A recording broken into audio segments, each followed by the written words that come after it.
Hello friends, capital રિડક્શનમાં basic theory, basic concept અને journal entry છે તે આપણે જોઈ. હવે પ્રેક્ટિકલ સમ તરફ આગળ વધીએ. પેજ નંબર 11 પર ઇલ્યુસ્ટ્રેશન નંબર 3 આપેલું છે. Balance sheet of Badnaseeb limited. બદનસીબ જ છે, બરાબર, એનું નામ જ તો બરાબર આપણી પોઝિશન આવવાની જ છે. Limited is as under on 31 March 2017. ખાલી કમેન્ટની વસ્તુ છે, બરાબર. બાકી તો ખાલી આપણને બુકમાં આ પ્રમાણેના નામ આપેલા છે. ઓકે, બેલેન્સ શીટ જોઈએ. Liability chart, equity share of ₹10 each fully paid 10 lakh, 12% preference share of ₹10 each fully paid 5 lakh, general reserve 30, profit and loss 20, debenture 1, creditor 50. સામેની સાઈડ અસેટમાં goodwill, patent and trademark, land and building, plant and machinery, vehicle, furniture, stock, debtor, bank અને preliminary expense એટલું આપેલું છે. આગળ જોઈએ.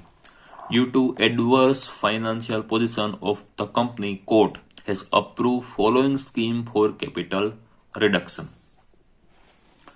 First, equity share are reduced by ₹8 per share. હવે અહીંયા વર્ડિંગ ઉપર આપણે ખાસ ધ્યાન રાખશું, બરાબર. શું કીધું? રિડ્યુસ બાય, બરાબર. તો ₹8 તમે રિડ્યુસ કરો, બરાબર. આની ઓરિજિનલ પ્રાઇસ કેટલી હતી? ₹10. 10 માંથી 8 માઇનસ કરી દેશું તો હવે ઇક્વિટી શેર ની વેલ્યુ રહેશે ₹2 જ. ધ્યાનમાં આવે છે, બરાબર. અને પ્રેફરન્સ શેરમાં કીધું preference share are reduce up to ₹5 પર share.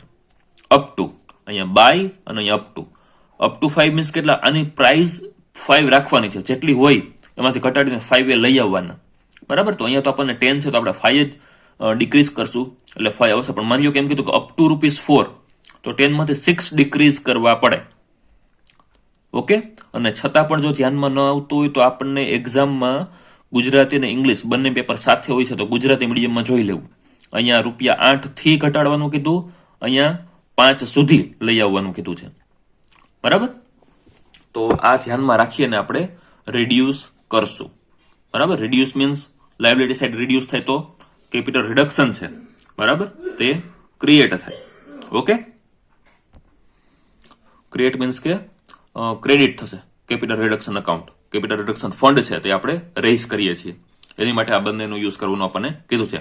All fictitious asset are to be written off and balance of general reserve account should be extinguish to capital reduction account and the difference to be transfer from profit and loss account. જો કંઈ ઘટે, બરાબર, તો profit and loss માંથી આપણે capital રિડક્શનમાં લઈ જશું, જો ઘટશે તો. ઓકે. આગળ, reduce the asset as under plant and machinery 180, debtor 30, stock 20, furniture 50, vehicle 1,10,000. Pass general entries and prepare new balance sheet of company. Okay. એટલું આપણને આપેલું છે. સૌરાષ્ટ્ર યુનિવર્સિટીમાં અને નોર્થ ગુજરાત યુનિવર્સિટીમાં પણ પૂછાયેલું છે. નોર્મલી આપણે સૌરાષ્ટ્રના સમજ ધ્યાનમાં લેશું. ઓકે. હવે આપણો ક્વેશ્ચન છે, સોલ્યુશન કઈ રીતે થાય તે જોઈએ. પાછળ અહીંયા આન્સરમાં આપણને availability of capital reduction fund કેટલું અવેલેબલ છે આપણી પાસે, બરાબર. તો તેની માટે આપણે કીધું છે કે ઇક્વિટી શેર છે તે આપણે ₹8 બાય ₹8 થી આપણે ડિક્રીઝ કરશો તો 1 લાખ શેર ₹8, તો 8 લાખ રૂપિયા ત્યાંથી આવશે. Preference share 50,000 into 5, up to 5 કીધું હતું અને ₹10 હતા, તો 10 માઇનસ 5 કરીએ તો 5 મળે. ડાયરેક્ટલી ₹5 નું કીધું નથી. આપણે એમાં જોયું કે માની લો કે અપ ટુ ₹4 કીધું હોય તો 10 માઇનસ 4 એટલે 6 આવે, તો અહીંયા 50 ઇન્ટુ 6 કરત આપણે, બરાબર. પણ અહીંયા તો આપણને 5 નું કીધું છે, તો 50,000 ઇન્ટુ 5 એટલે 250 પ્રેફરન્સ શેરના. જનરલ રિઝર્વ પર આપણને યુઝ કરવાનું કીધું છે, તો જનરલ રિઝર્વની અમાઉન્ટ આપણી પાસે અવેલેબલ છે 30,000. તો ટોટલ અવેલેબલ આપણી પાસે કેટલા છે? 8 પ્લસ 250 પ્લસ 30, 10,80,000, બરાબર. એટલે આપણી પાસે અવેલેબલ છે. ઓકે. તો ફર્સ્ટ ઓફ ઓલ આપણે આની જર્નલ એન્ટ્રી છે તે જોઈ લે, બરાબર. ફ્રેન્ડ્સ, આપણને બુકમાં જર્નલ એન્ટ્રીમાં થોડી મિસ્ટેક છે, બરાબર. તો અલગથી મેં વર્કઆઉટ કરેલું છે, તે પ્રમાણે આપણે જોશું. બુકમાં તમારે જ્યાં મિસ્ટેક હોય ત્યાં સુધારો કરવો હોય તો તે કરી લેજો. જર્નલ એન્ટ્રી માટે અથવા તો કેપિટલ રિડક્શન અકાઉન્ટ માટે આપણે અગાઉ જોયું હતું, બરાબર, કે લાયબિલિટી સાઇડ ડિક્રીઝ થઈ તો કેપિટલ રિડક્શન અકાઉન્ટ છે તે ક્રેડિટ થઈ, બરાબર. અથવા તો સિમ્પલી એમને પણ માની લો કે ક્રેડિટ બેલેન્સ શીટમાં લાયબિલિટી સાઇડ જે વસ્તુ ઇક્વિટી છે, પ્રેફરન્સ છે, જનરલ રિઝર્વ છે, તે બધાની બેલેન્સ છે તે ક્રેડિટ હોય, બરાબર.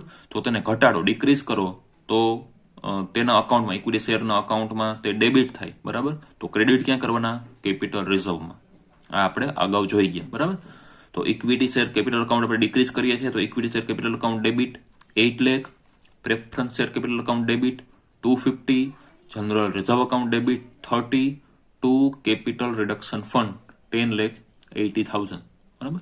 બુકમાં આ અમાઉન્ટ આપણને 50,000 આપેલી છે, બરાબર. તો આપણે અલગથી આપણા પ્રમાણે કરીએ છીએ. 30,000 તો 10,80,000 આ આપણી ફર્સ્ટ જનરલ એન્ટ્રી છે તે બને, બરાબર. ઓકે, હવે આપણે જોઈએ આનું એપ્લિકેશન ક્યાં કરવાનું છે, એનો યુઝ ક્યાં કરવાનો છે તે. Utilisation of capital reduction fund. તો એની માટે આપણને કીધું છે કે ફિક્ટિટિયસ અસેટ આપણે રાઇટ ઓફ કરીએ છીએ. તો અહીંયા ફિક્ટિટિયસ અસેટ જે છે તે પ્રિલિમિનરી એક્સપેન્સ આપણને આપેલી છે, બરાબર. બીજી વસ્તુ ફ્રેન્ડ્સ, ગુડવિલ છે, પેટર્ન એન્ડ ટ્રેડમાર્ક છે. તો આ બધાની વેલ્યુ માર્કેટમાં ક્યારે હોય? જ્યારે કંપનીની પોઝિશન સારી હોય, બરાબર. ગુડવિલ છે તો નોર્મલી એપલ છે તે એના મોબાઈલના ભાવ છે, પ્રાઇસ છે તે વધુ રાખે છે. શા માટે? કારણ કે એની ગુડવિલ છે માર્કેટમાં. પણ એવી કોઈ કંપની કે જેની માર્કેટમાં પોઝિશન એટલી બધી સારી ન હોય, તેની ગુડવિલ કેટલી? કાંઈ ન હોય, 0, બરાબર. તો ગુડવિલને આપણે રાઇટ ઓફ કરશું. પેટર્ન અને ટ્રેડમાર્કમાં પણ સેમ કોન્સેપ્ટ છે તે લાગુ પડે, બરાબર. એટલે તે પણ આપણે રાઇટ ઓફ કરશું, બરાબર. તો ગુડવિલને રાઇટ ઓફ કરશું તો ગુડવિલના 150, પેટર્ન અને ટ્રેડમાર્કના 450, પ્રિલિમિનરી એક્સપેન્સ, ફિક્ટિટિયસ અસેટ છે 1 લાખ, બરાબર.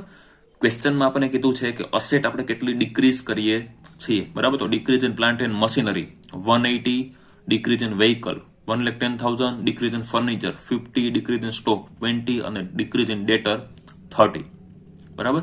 તો ટોટલ આપણને જોઈએ છે 10,90,000, પણ આપણી પાસે છે કેટલા? 10,80,000. તો હજી 10 ઘટે છે, બરાબર. તે ક્યાંથી આપણે લઈ આવશું? તો કે પ્રોફિટ એન્ડ લોસમાંથી. આપણને ક્વેશ્ચનમાં કીધું છે, બરાબર, કે કંઈ બેલેન્સ જો ઘટતું હોય કેપિટલ રિડક્શન અકાઉન્ટમાં તો આપણે ક્યાંથી? પ્રોફિટ એન્ડ લોસમાંથી તે ટ્રાન્સફર કરશું, બરાબર. ઓકે, જર્નલ એન્ટ્રી જોઈએ આની કઈ રીતે થાય તે.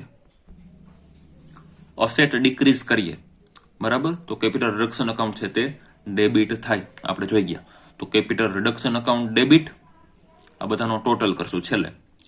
ટુ ફર્સ્ટ ઓફ ઓલ શું રાઇટ ઓફ કરશું? Goodwill 150, pattern and trademark 450, preliminary expense 1 lakh, plant and machinery 180, vehicle 1,10,000, furniture 50, stock 20 અને ડેટર 30, બરાબર. તો આ બધા આપણે ક્રેડિટ કરશું અને બધાનો ટોટલ કેપિટલ રિડક્શનમાં અહીંયા આપણે ડેબિટ કરશું, બરાબર. 10,90,000. આપણને આ જે જનરલ એન્ટ્રી છે બુકમાં એમાં ઘણી બધી મિસ્ટેક છે, એટલા માટે જ આપણે એમાં એકાદો સુધારો તો આપણે કરત, પણ ઘણા બધા ઇમ્પ્રુવમેન્ટ કરવાની જરૂર છે. તો આપણે અલગથી જ કેલ્ક્યુલેશન છે તે કર્યું છે. ઓકે, આ પ્રમાણેનું કેલ્ક્યુલેશન છે તે થાય. ફ્રેન્ડ્સ, આપણે કેપિટલ રિડક્શન અકાઉન્ટ જ બનાવી લઈએ, બરાબર. બુકમાં આપણને નથી, પણ આ બધું સમજવા માટે આ જરૂરી છે, બરાબર. તો પોસ્ટિંગ કર્યું છે, કાંઈ નથી. ફર્સ્ટ જનરલ એન્ટ્રી જે આપણે કરી, બરાબર, equity share, preference share, general reserve to capital reduction fund. તો કેપિટલ રિડક્શન ફંડમાં ક્રેડિટ સાઇડ આ ત્રણ વસ્તુ by equity share capital, by preference share capital, by general reserve 8, 250 અને 30 આપણે મેન્શન કરી દીધા, બરાબર. સેકન્ડ જનરલ એન્ટ્રીમાં કેપિટલ રિડક્શન ડેબિટ કર્યું છે, બરાબર. તો સામેનો account, goodwill, patent, preliminary expense આ બધું છે તે આ સાઈડ આપણે ડેબિટ સાઈડ છે તે બધું લખી નાખ્યું. જનરલ એન્ટ્રીનું પોસ્ટિંગ કર્યું છે કેપિટલ રિડક્શન અકાઉન્ટમાં, બરાબર. તો ડેબિટ સાઈડનો ટોટલ આપણો થાય છે 10,90,000 અને ક્રેડિટ સાઈડનો આ 8, 250 અને 30,000 કરો તો 10,80,000 થાય. હવે ઘટે કેટલા? Balancing figure 10,000. તો ક્યાંથી લઈ આવવાના? પ્રોફિટ એન્ડ લોસમાંથી આપણને ક્વેશ્ચનમાં કીધેલું છે. તો capital reduction account Tally, clear?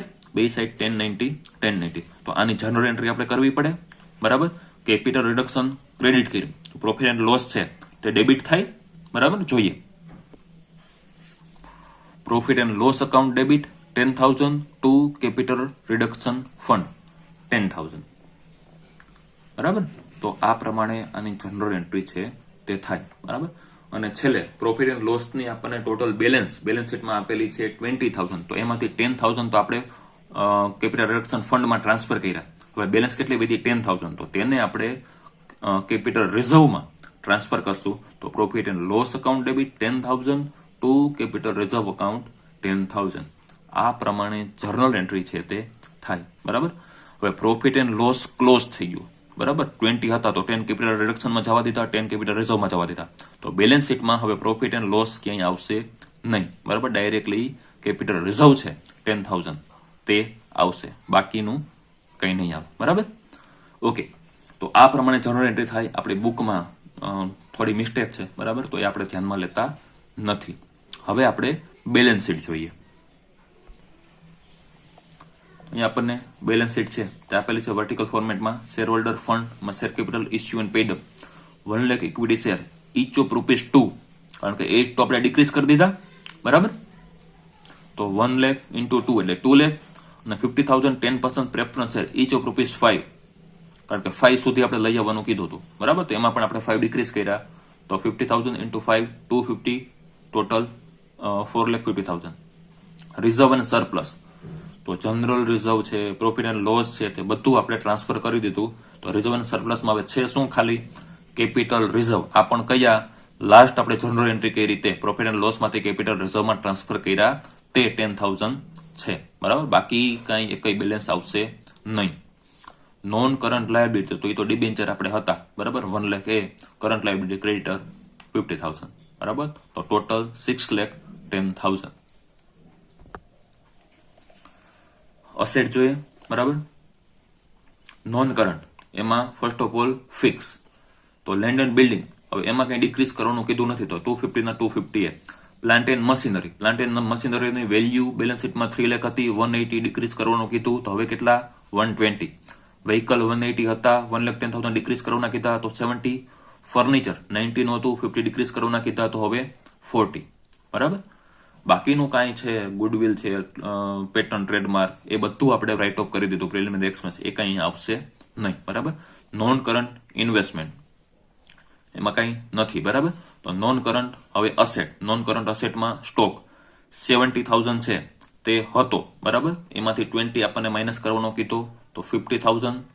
Trade receivable, ડેટર 80,000 હતા, એમાંથી 30 ડિક્રીઝ કરવાના કીધા તો 50, અને બેંક બેલેન્સ 30. આ એઝ ઇટ ઇઝ આપણે હતું જ. બરાબર. તો 480 પ્લસ 130 6,10,000. બરાબર. વર્ટિકલ ફોર્મેટમાં આખી બેલેન્સ શીટ છે તે બનાવેલી છે. બરાબર. તો આ પ્રમાણે બેઝિકલી કેપિટલ રિડક્શનનો આખો સમ છે તે થાય. ક્લિયર?